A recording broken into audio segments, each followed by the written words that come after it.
Bonsoir, aimables téléspectateurs de LMC TV 224, la télé web la plus proche de vous. Vous êtes avec l'animatrice Mamaïsata Kamara dans l'émission Le Vrai Quotidien. Oui, Le Vrai Quotidien, comme son nom l'indique, c'est une émission qui met en lumière les vrais parcours méconnus des grandes personnalités. Alors, comme invité du jour, nous avons l'honneur de recevoir un influenceur guinéen qui vient d'avoir 1 million d'abonnés sur son compte TikTok, qui partagera tout à l'heure avec nous son vrai parcours. Et dans l'émission, je ne serai pas seule, je serai accompagnée par mes demoiselles Fatoumata Boy-Bari et Tenen Kourouma. Restez connectés pour plus d'exclusivité.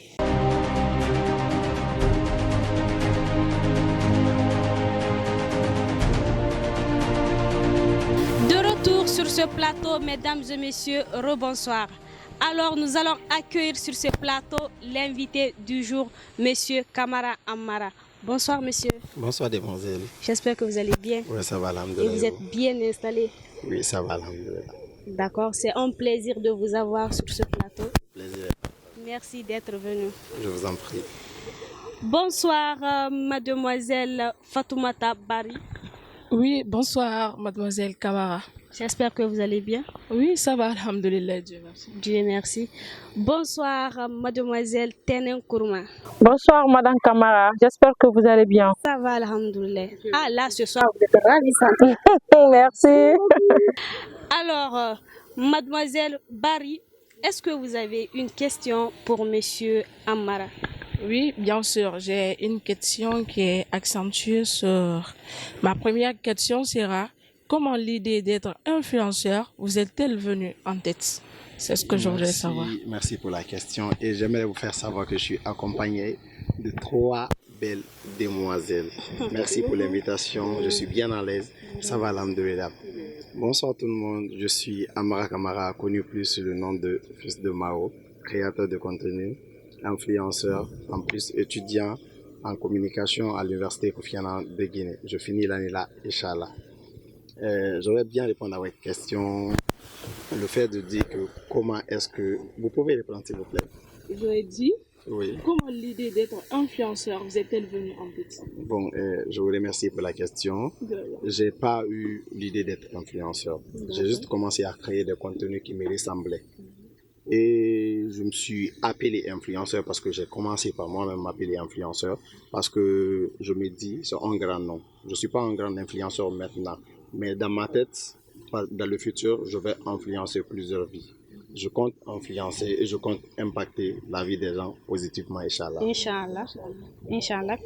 Alors, monsieur Kamara, nous voulons savoir quelle vidéo vous a boosté sur les réseaux sociaux. Parce que il faut savoir que récemment, je viens de voir la vidéo d'une fille là, une influenceuse aussi, Poupée Noire, où elle nous parlait de la vidéo qui lui a boosté, où elle disait ça va, je crois bien. Oui. Alors, quelle est la vidéo qui vous a boosté aussi? Bon, je dirais que c'est une vidéo que j'ai faite avec ma maman. C'est une vidéo que j'ai faite il y a, disons, 2 ans de cela, en 2023, le 1er octobre, le jour de son remariage. D'accord. Donc, elle devrait se remarier et bon, je lui ai dit que j'allais pas passer au mariage. Donc, je suis parti en surprise. Elle m'a vu, on a fait une vidéo ensemble, elle a commencé à pleurer. La vidéo m'a donné plus de visibilité, plus de données positives. Les gens m'ont approché, j'ai commencé à avoir plus d'abonnés. Et c'est la vidéo qui a fait que toute la Guinée m'a presque Ah, là, c'est la bénédiction. Ouais. Le bonheur d'être avec vous. Oui, Ouais, oui, on peut exactement. dire ça, oui. Oui, mademoiselle Tenen Kourouma, avez-vous quelque chose?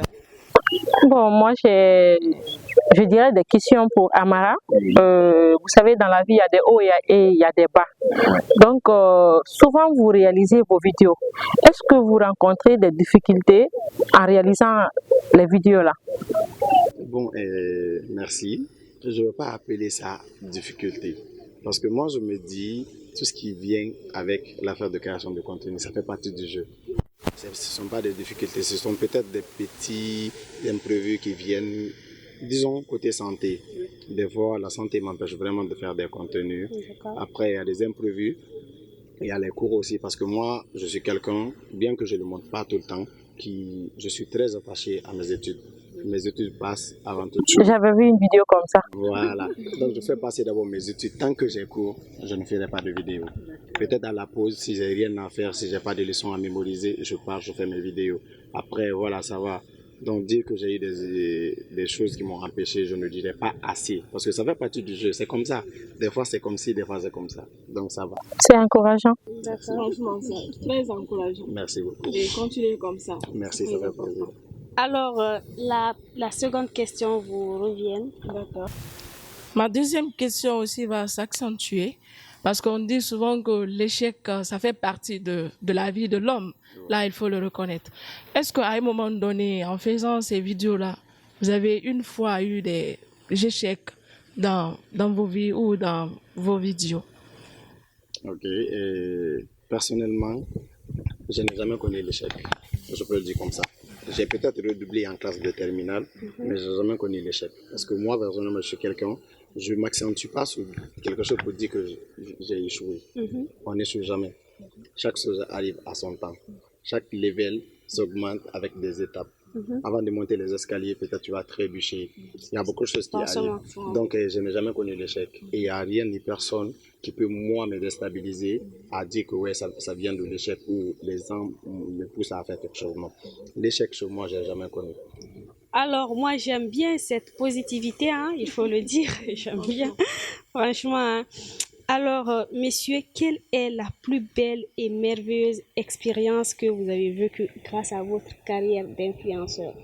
Bon, je ne veux pas appeler ça de l'expérience parce que c'est quelque chose qui va continuer à se passer.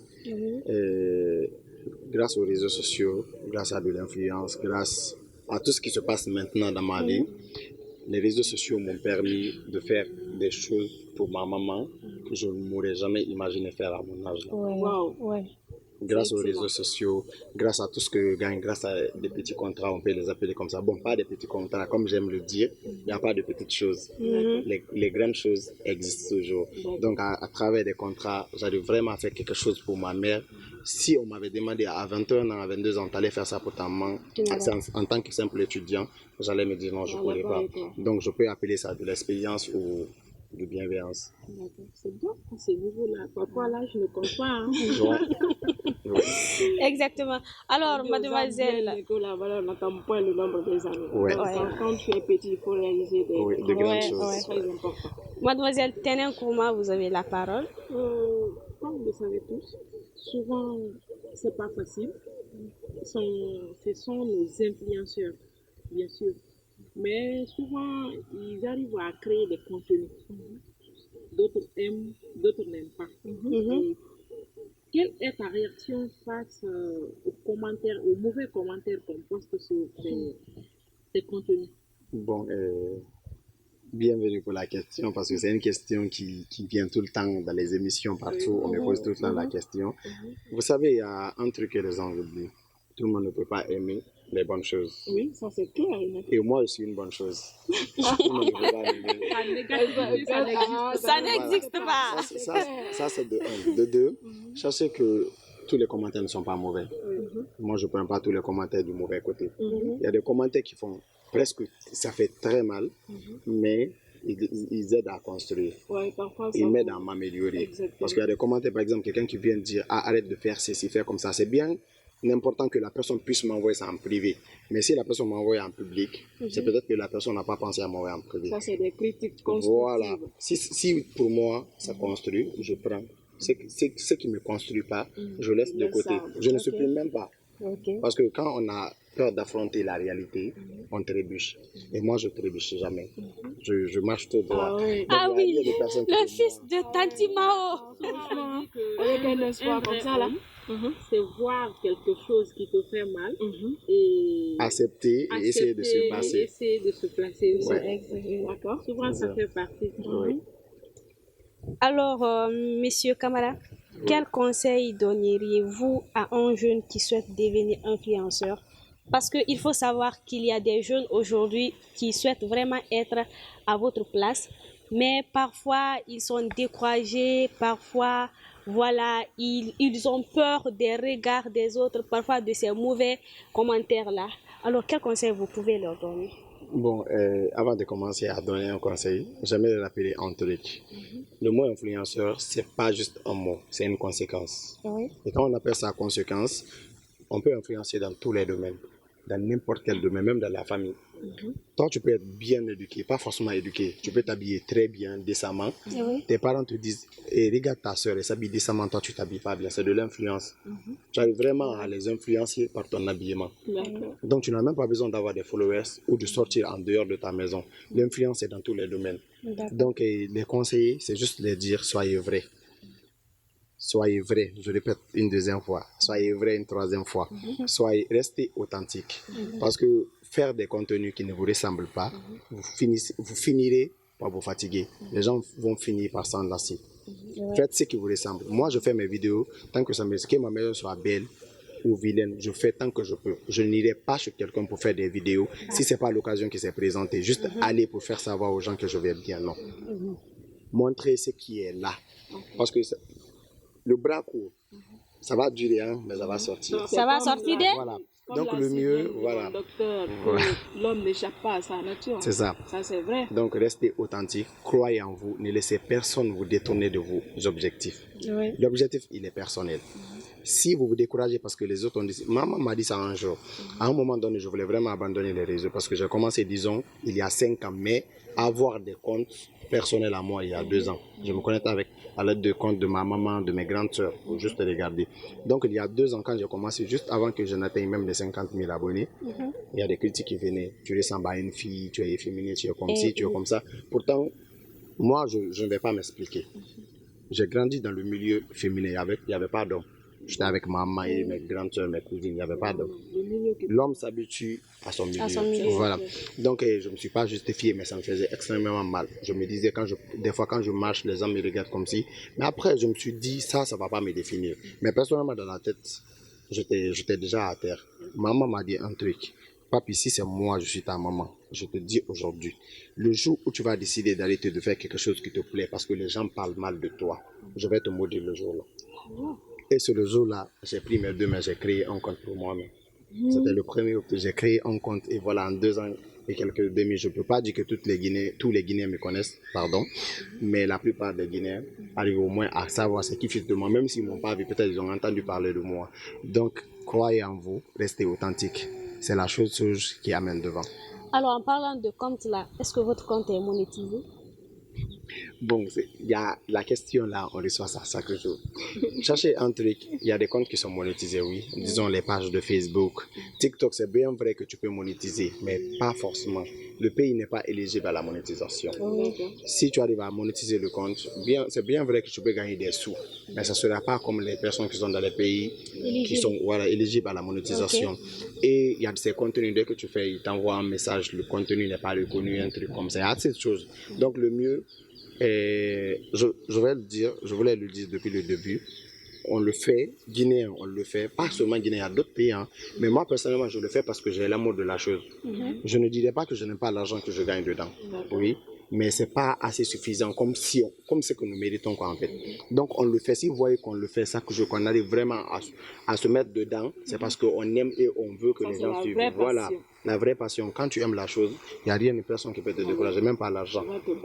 Mais on va avoir l'argent dedans, forcément. Ça va venir. Ça va venir. Tout dont tu parles, là, franchement, ça va venir, ça allait être incroyable. Alors, mademoiselle Barry, avez-vous une autre question? Oui, ma question serait parce que dans la vie, là, on a toujours quelqu'un qui nous a soutenus, qui nous a vraiment aidés dans les moments très difficiles. Parce qu'à un moment donné, il faudrait savoir que ces personnes-là sont vraiment très importantes. Ouais. Alors, dans ça, est-ce que vous avez eu quelqu'un qui vous a aidé, que vous pourriez vraiment remercier aujourd'hui? Et si oui, le pourquoi? Il n'y a pas de souci. Déjà, il faut savoir que derrière chaque grand homme se cache une grande dame. Exactement. Derrière chaque grand homme se cache une équipe très importante. Je vais commencer par ma maman, parce que jusque là où je suis, c'est pas parce que c'est ma maman que je suis là. Est-ce que vous comprenez? Il y a d'autres mamans qui n'essaient franchement pas de faire et d'écouter ce que les enfants disent. Par exemple, moi, dans ma famille, je ne dirais pas que j'ai eu un obstacle pour me dire arrête de faire les vidéos. Personne.